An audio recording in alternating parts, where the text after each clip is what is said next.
పక్షుల పిసినారి పల్లెటూరు. పిసినారిపురం అనే విచిత్రమైన పక్షుల గ్రామం. అక్కడ అందరూ మహా పిసినారులు.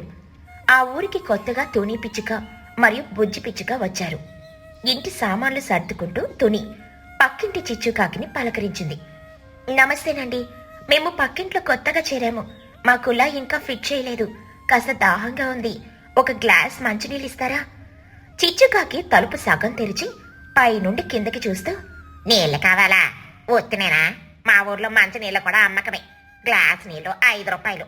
మట్టి కొండలో చల్లటివి కావాలంటే 6 రూపాయలు. Cooling charge extra. తుని పిచ్చుక షాక్తో, ఏంటి నీళ్లు అమ్ముతున్నారా? కుండలో నీళ్ళకి కూలింగ్ ఛార్జా? ఇదేం విడ్డూరం. మరి నీళ్లు తేవడానికి నేను బిందె మోసాను. నా రెక్కల శక్తి ఖర్చయింది. దానికి ఎవరు డబ్బులు ఇస్తారో? కావాలంటే డబ్బులు ఇవ్వు, లేకపోతే ఆకాశం వైపు చూసి నోరు తెచ్చుకో. వాన పడితే తాగొచ్చు, అది ఫ్రీయలే. అమ్మా, ఆంటీ మొహం చూడు, నవ్వడానికి కూడా ట్యాక్స్ అడిగేలా ఉంది. పదమ్మ, మనమే తెచ్చుకుందాం. కరెక్ట్ గా చెప్పావు పిల్లకాకి. నవ్వితే శక్తి వృధా అవుతుంది, తొందరగా ఆకలేస్తుంది. అందుకే నేను నవ్వను. Time is money. వెళ్ళండి. తుని పిచ్చుక విసుగ్గా లోపలికెళ్ళిపోయింది. సాయంత్రం వేళ ఊరి రచ్చబండ దగ్గర చీకటిగా ఉంది. మహిగ్రద్ద, చోటు చిలుక, లూసీ పౌరం, కుహుబాతు కూర్చొనున్నారు. ఎవరూ లైట్లు వెయ్యలేదు. ఒరే, ఎవరైనా ఒక అగ్గిపుల్ల వెలిగించండిరా. నా కళ్ళ జోడ కింద పడింది. కనీసం ఒక చిన్న పుల్ల. అగ్గిపుల్లనా? అది చాలా కాస్ట్లీ సార్. ఒక్క పుల్ల 10 పైసలు. వృధా చేయకూడదు. చేత్తో తడిమి చూసుకోండి, దొరుకుతుంది. అవును సార్, రేపొద్దున సూర్యుడు వచ్చాక వెతుక్కుందాం. ఈ రాత్రికి కళ్ళు మూసుకుని కూర్చోండి, కళ్ళకి రెస్ట్ దొరుకుతుంది. నేను నిన్న రాత్రి కొవ్వొత్తి వెలిగిస్తే మా వారు నన్ను తిట్టారు. వెన్నెల ఉండగా కొవ్వెత్తెందుకు, డబ్బులు చెట్లుకేం కాయవు అని క్లాస్ స్పీకరు. అందుకే ఈ రోజు వెన్నెల్లోనే వంట చేశాను. ఉప్పికి బదులు పంచదార పడింది. అయినా పర్లేదు, తినేశాం. అప్పుడే చిచ్చుకాకి, చిన్నుకాకి వచ్చారు. చిన్ను నేల మీద ఏదో ఏరుతున్నాడు. ఏరుకోరా చిన్నగా, ఆ పక్కనున్న ప్లాస్టిక్ కవర్ కూడా తీసుకో. రేపు పొయ్యిలోకి పనికొస్తాయి. గ్యాస్ ఆదా. ప్రతి రూపాయి మనదే. అమ్మో, అది ఎవరో పడేసిన ఐస్ క్రీమ్ కవరు. చీమలున్నాయి, కుడుతున్నాయి. పర్లేదులేరా, చీమలుంటే ఇంకా మంచిది. అది ఫ్రీ ప్రోటీను. దులుపుకొని జేబులో పెట్టుకో. ఆ చీమలని రేపు చట్నీలో వేసుకుందాం. రుచికి రుచి, ఆదాకి ఆదా. తుని పిచ్చుక బుజ్జితో, బుజ్జి, వీళ్ళు చీమల్ని కూడా వదలడం లేదు. మనం వీళ్ళని మార్చగలమా? చూద్దామమ్మా. రేపు నా బర్త్డే కదా, ఫ్రీ ఫుడ్ అంటే ఎలా వస్తారో చూడు. ఇక మరుసటి రోజు తుని పిచ్చుక ఇంటి ముందు ఉచిత విందు బోర్డు ఉంది. వాసన రాగానే ఊరంతా క్యూ కట్టింది. చిచ్చుకాకి ముక్కు ఎగబీలుస్తూ, చిన్నగా వాసన చూసావా? నెయ్యి వాసన, ఉచితమంట. పద, ఈ రోజు మన ఇంట్లో గ్యాస్ బంద్. ఆ తుని ఇంట్లోనే బ్రేక్ఫాస్ట్, లంచ్, డిన్నర్. రేపటి కోసం కూడా తినేద్దాం. బన్ను, స్కూల్ డేస్ దండగా ఈ రోజు సెలవు పెట్టు. ముందు తిని ఇంటికి వెళ్ళి ప్లేస్ రిజర్వ్ చెయ్యి. కడుపు ఖాళీగా ఉంచుకో. అందరూ తోసుకుంటూ వచ్చారు. జరగండి, నేను ఊరి పెద్దని. ఫస్ట్ నాకే. నా ప్లేట్లో 2 వడలు ఎక్స్ట్రా వేయండి. పెద్దలైతే ఆశీర్వదించండి, తినడం మానేయండి. మా చిన్నుగాడికి ఎదుగుదల వయసు, వాడికే ఎక్కువ కావాలి. టోనీ, ఆ పాయసం గిన్నె ఎట్టి జరుపు. అందరూ కూర్చోండి. బుజ్జి, విస్తరాకులు వెయ్యి. చిచ్చుకాకి పాయసం తాగుతూ, అబ్బబ్బబ్బా టోనీ, సూపర్. ఎంత నెయ్యి వేసావా? అమ్మో, ఎంత ఖర్చు. నీకు పిచ్చి కాకపోతే ఎంత డబ్బు వృధా చేస్తావా? ఈ డబ్బుతో 10 సంవత్సరాలు రేషన్ కొనొచ్చు. అయినా పర్లేదులే, ఇంకో గరిట వెయ్యి. డబ్బు కంటే సంతోషం ముఖ్యం చిచ్చు. సంతోషం కడుపు నింపదులే తల్లి. సరేలే, ఆ మిగిలిన వడలు నా సంచిలో వెయ్యి. మా ఇంట్లో ఎలుకలకి పెడతాను. పాపం, అవి కూడా ఆకలితో ఉన్నాయి. అమ్మో, ఎలుకలు కాదు, నువ్వే కదా రాత్రికి తింటాను అన్నావు. ఇషా, నారమైరా, పర్వతీయక తినో. అందరూ తిన్నారు, కానీ ఒక్కరూ గిఫ్ట్ ఇవ్వలేదు. టిష్యూ పేపర్లు కూడా జేబులో పట్టుకుని వెళ్లిపోయారు. కొన్ని రోజుల తర్వాత తుని పిచ్చుక ఒక కొత్త ప్లాన్ వేసింది. అద్దె వస్తువులు గంటకు ₹1 అని బోర్డు పెట్టింది. అమ్మా, గంటకు ₹1? సూపర్. నేను ఇకపై గిన్నెలే కొనను. తుని దగ్గర అద్దెకు తెచ్చుకుంటాను. వంట చేసి కడగకుండా ఇచ్చేస్తాను. నీళ్ళు, సబ్బు ఆదా. డాకకు గొడుగు కావాలి. ఎండకి నా బట్టతల మాడిపోతుంది. కొనాలంటే 100 అవుతుంది. ఇక్కడైతే ₹1కే కదా. నేను గంటలో పని ముగించుకుని వచ్చేస్తా. చిచ్చుకాకి ఒక ప్రెషర్ కుక్కరు అద్దెకు తీసుకుంది. అతనే, ఎదగ ₹1. గంటలో తెచ్చిస్తాను. 59వ నిమిషానికే నీ చేతిలో ఉంటుంది. ఈలోపు పప్పు, అన్నం, కూర, సాంబార్ అన్నీ అందులోనే ఉడికించేస్తాను. చిచ్చుకాకి ఇంటికెళ్ళి కుక్కర్లో అన్నీ కలిపి పడేసింది. అమ్మో, అన్ని కలిపితే బాగోదు కదా, అది కిచిడి అవుతుందేమో. ఆ రుచి ముఖ్యం కాదురా, గ్యాస్ ఆదా ముఖ్యం. కడుపులోకి వెళ్తే అన్ని కలిసిపోతాయి కదా. సైలెంట్ గా తిను, టైం అయిపోతుంది. కుక్కర్ ఇచ్చేయాలి. గంట అయింది. చిచ్చు కుక్కర్ ఇవ్వడానికి వెళ్తే 1 నిమిషం లేట్ అయింది. చిచ్చు, టైం అయిపోయింది, ఎక్స్ట్రా ఛార్జ్ పడుతుంది, ఇంకో రూపాయి ఇవ్వు. అమ్మా, 1 నిమిషానికేనా? ప్లీజ్ తనే డిస్కౌంట్ ఇవ్వవా? No discount, rule is rule. చిచ్చుకాకి ఏడ్చుకుంటూ ఇంకో రూపాయి ఇచ్చింది. ఒకరోజు రాత్రి భయంకరమైన గాలివాన వచ్చింది. చిచ్చుకాకి ఇల్లు చాలా పాతది. ఆమె డబ్బులు ఖర్చవుతాయని ఇంటి పైకప్పు బాగు చేయించలేదు. కరక్ కరక్ అని శబ్దం వచ్చింది. అమ్మో, ఇంటి పైకప్పు ఊగుతోంది, పడిపోయేలా ఉంది. అయ్యో, దాన్ని పట్టుకోరా, రిపేర్ చేస్తే 500 అవుతుందని చేయించలేదు, ఇప్పుడు ఫ్రీగా ఊడిపోతుంది. ఢబీమని పైకప్పులో సగం భాగం కూలిపోయింది. వర్షపు నీళ్లు ఇంట్లోకి వస్తున్నాయి. చిచ్చు, చిన్ను ఒక మూల ఇరుక్కుపోయారు. తలుపు జామ్ అయింది. చిచ్చుకాకి కిటికీలో నుండి అరుస్తూ, కాపాడండి, ఇల్లు కూలిపోతుంది. మహిగారు, చోట, లోసే, ఎవరైనా రండి, తలుపు తీయండి. పక్కింటి వాళ్ళందరూ విన్నారు, కానీ ఎవరూ రాలేదు. చోటు చిలుక కిటికీలో నుండి చూస్తూ, బయట వాన పడుతుంది, వెళ్తే నా కొత్త కొడుకు పాడవుతుంది. ఆయన చిచ్చ పిసినార్ది కదా, పైకప్పు ఎలాగో బాగు చేయించుకోదు, మనం ఎందుకు రిస్క్ తీసుకోవాలి?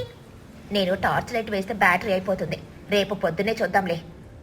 వెళ్తే నా కాళ్ళకి బురదవుతుంది, చెప్పులు అరుగుతాయి, వాళ్ళే ఏదో ఒకటి చేసుకుంటారులే. పాపం చిచ్చుకాకి, చిన్ను రాత్రంతా వానలో తడుస్తూ భయంతో వణుకుతూ గడిపారు. అమ్మో, చూసావా, నువ్వు పిసినారిగా ఉన్నావని ఎవరూ రాలేదు. 500 ఖర్చు పెట్టి ఉండుంటే ఈ గతి పట్టేది కాదు కదా. చిచ్చుకాకి ఏడుస్తూ, నిజమేరా, నా డబ్బు పిచ్చి మన కొంప ముంచింది. ఇక మరుసటి రోజు ఉదయం వాన తగ్గింది. తుని పిచ్చుక వచ్చి తలుపులు పగలగొట్టి వాళ్ళని బయటకు తీసింది. చిచ్చు, ఎంత పని జరిగింది? రాత్రి ఎవరూ రాలేదా? ఎవరూ రాలేదు తని. నేను ఎంత అరిచినా వాళ్ళ గొడుగులో చెప్పులు పాడవుతాయని రాలేదు. వాళ్ళని చూసి నేనే పెసనారుగా మారాను. ఇప్పుడు నాకే శపకోటం పెట్టారు. అక్కడికి మహి, చోటు, లూసీ వచ్చారు. చిచ్చుకాకి కోపంగా, మీరిప్పుడొచ్చారా? రాత్రి నేను చేస్తుంటే మీ చెప్పులు అరుగుతాయని రాలేదు కదా, ప్రాణం కట్టే డబ్బులు ఎక్కువయ్యాయా? చూసారా ఫ్రెండ్స్, మీ అతి పొదుపు ఎక్కడికి దారి తీసిందో. ఆపదలో ఒకరికొకరు సాయం చేసుకోకపోతే ఆ డబ్బులెందుకు? చిచ్చు పైకప్పు బాగు చేయించుకోలేదు, మీరేమో సాయానికి రాలేదు. అందరూ తప్పు చేశారు. మహిగ్రద్ద సిగ్గుపడుతూ, నిజమే తుని, మేం మరి పిసినారులుగా మారాం. చిచ్చు, సారీ, మేం బ్యాటరీ కోసం చూసుకున్నాం, కానీ నీ బాధ చూడలేదు. నాకు బుద్ధి వచ్చింది. నా ఇల్లు కోల్పోయింది, కానీ నా కళ్ళు తెరుచుకున్నాయి. ఇకపై నేను పిసనారుగా ఉండను. నా దగ్గర భూమిలో పాత పెట్టిన డబ్బులున్నాయి, వాటితో ఇల్లు బాగు చేయించుకుంటాను. మీకు పార్టీ కూడా ఇస్తాను. అమ్మో, పార్టీనా? నిజంగాను? మళ్ళీ రేషన్ బియ్యంతో చెయ్యవు కదా? కాదురా, ఈసారి బాస్మతి రైస్, నెయ్యి కూడా వేస్తాను. అందరూ రండి, తినండి, తాగండి, పండగ చేసుకోండి. చేస్తే డబ్బులు రావు, జ్ఞాపకాలే వస్తాయి. ఆ రోజు పక్షుల పల్లెటూరిలో నిజమైన పండుగ జరిగింది. అందరూ తమ పిసినారి బుద్ధిని వదిలేసి ఆనందంగా గడిపారు. ఈ కథలోని నీతేంటంటే, పొదుపు మంచిదే కాని పిసినారితనం ప్రాణాల మీదకు తెస్తుంది. ఆపదలో ఆదుకునే బంధువులే నిజమైన ఆస్తి. పక్షుల గ్రామం. వర్షాకాలం వల్ల కింద నేలంతా బురదగా నీళ్లతో నిండిపోయింది. ఎక్కడ చూసినా మురికి నీరు నిలిచింది. వ్యవసాయం చేయడానికి ఏమాత్రం జాగా లేదు. కూరగాయల కొరత మొదలైంది. ఊరి పెద్ద మహీగ్రద్ద గారు అందర్నీ రచ్చబండ దగ్గరికి పిలిపించారు. మహీగ్రద్ద ఆయాసపడుతూ, పక్షులారా, కింద భూమంతా బురదగా మారింది. నిన్న నేను కాలు పెడితే జారిపోయి బురదలో పడ్డాను. నా పరువంతా పోయింది. ఇక వ్యవసాయం చేయడానికి ఏమాత్రం వీల్లేదు. బజార్లో చూస్తే కూరగాయల ధరలు మండిపోతున్నాయి. ఇప్పుడు మనం ఏం చేయాలి? ఎవరి దగ్గరైనా ఐడియా ఉందా? నిజమే మహి గారు, మా పన్నుగాడికి రోజు క్యారెట్, టొమాటో కావాలి. క్యారెట్ లేకపోతే నా కళ్ళు పవర్ తగ్గిపోతాయేమోనని వాడు గోల చేస్తున్నాడు. ఇప్పుడు కిలో టొమాటో కొనాలంటే నా జేబు మొత్తం ఖాళీ అవుతుంది. నాకైతే కూరగాయలు లేకపోయినా పర్లేదు, కానీ ఈ బురదలో వెళ్ళి కొనాలంటే నా తెల్లటి ఈకలు పాడైపోతున్నాయి. బురద మరకలు పడితే నా బ్యూటీ ఏమైపోవాలి?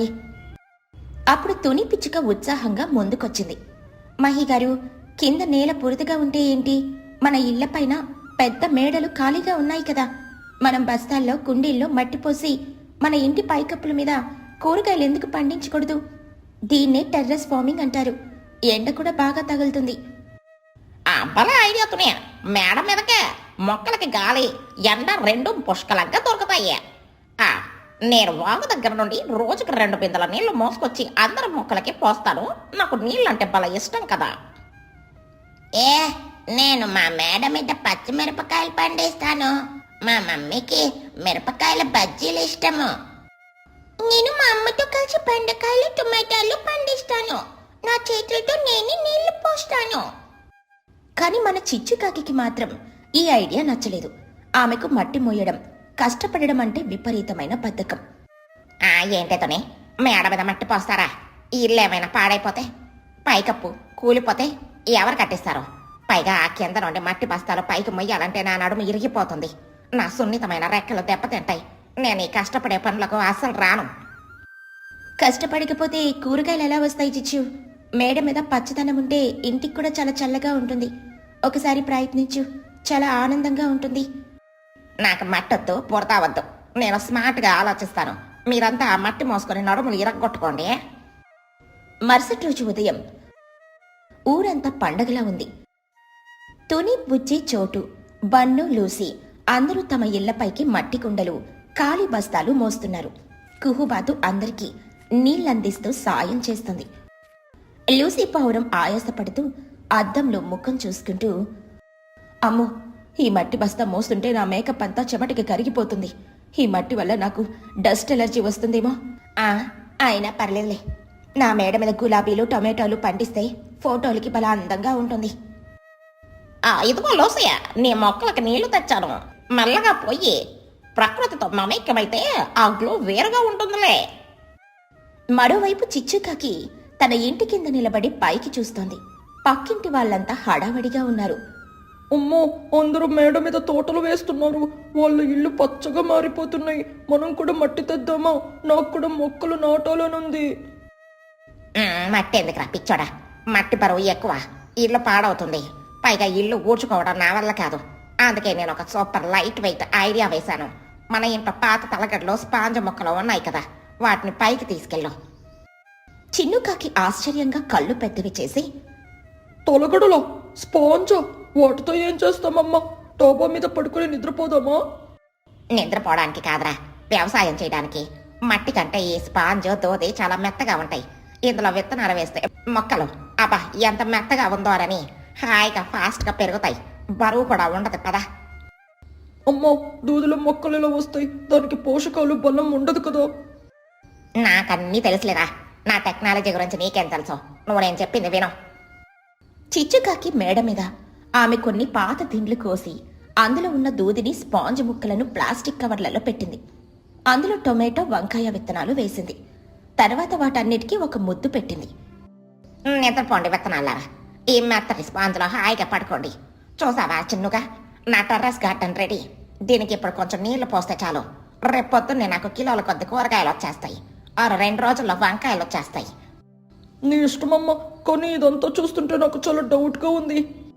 వారం రోజులు గడిచాయి. పక్షుల గ్రామం పైకప్పులన్నీ పచ్చటి మొక్కలతో కలకలలాడుతున్నాయి.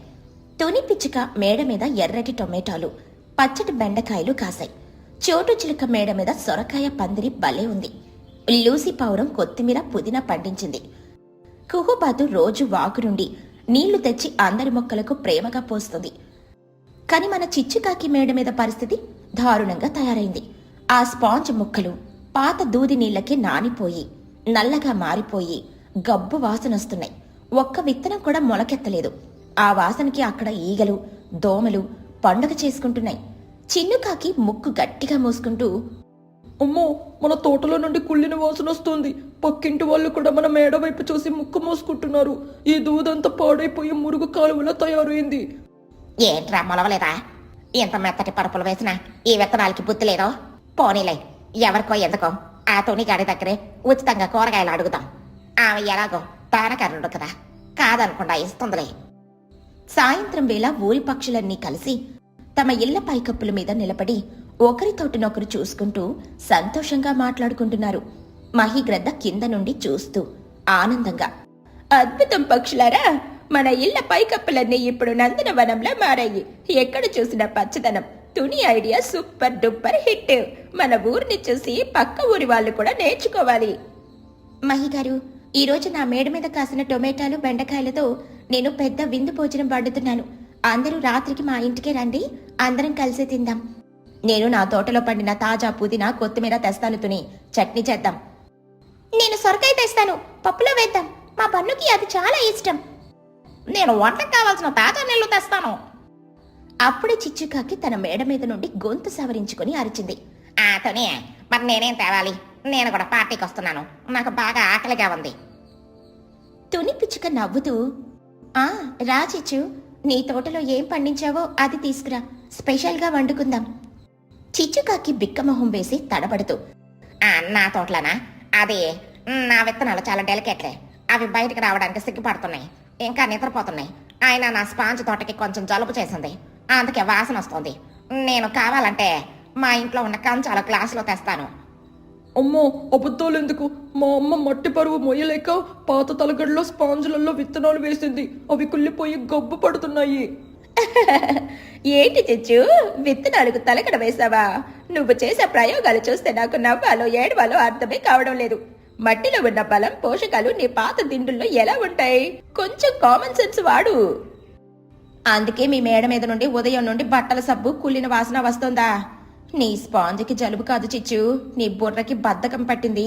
చిచి, ముందా చెత్తని కింద పారేయి చిచ్చు. చిచ్చుకాకి సిగ్గుపడుతూ తలదించుకుని, అవును ఫ్రెండ్స్, తప్పు చేశాను.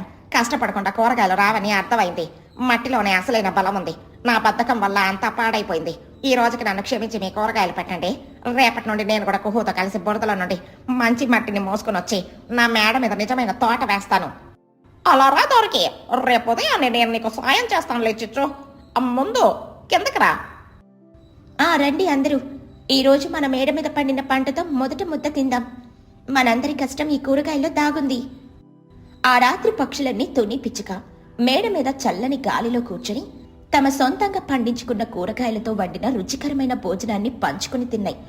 చిచ్చుకాకి కూడా ఆ రుచిని చూసి బద్ధకాన్ని వదిలి రేపటి నుండి నిజంగా వ్యవసాయం చేయాలని నిశ్చయించుకుంది. ఈ కథలోని నీతి ఏంటంటే, కష్టపడితేనే మంచి ఫలితం దక్కుతుంది. సోమరితనంతో అడ్డదారుల్లో వెళితే సమయం, శ్రమ రెండూ వృధా అవుతాయి. సొంతంగా పండించుకున్న దానిలో ఉండే ఆనందమే వేరు.